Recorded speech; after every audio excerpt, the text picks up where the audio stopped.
लागली चुन्याची. बाया तुला माहिती नाही काय जरी कुंकवातलं करंड्यातलं कुंकू संपलं ना संपला तरी ही कुल्ला सिंदूर संपत नाही.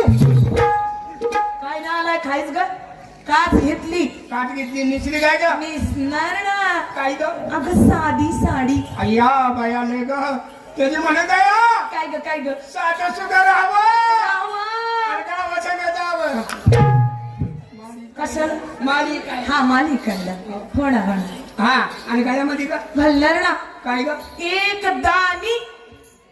एकदाणी घालती माझी जिंदगी गेली पण मी एकदाणी घातला नाही. मग किती दाणी घालती कचरा टाकीला घालायचा तुला माहिती का कसला ग इकडे म्हणी सोन्याचा इकडे म्हणी सोन्याचा आणि मध्ये तो लांबडा म्हणी अयो रांडा काय ग त्याला कोल्हापुरी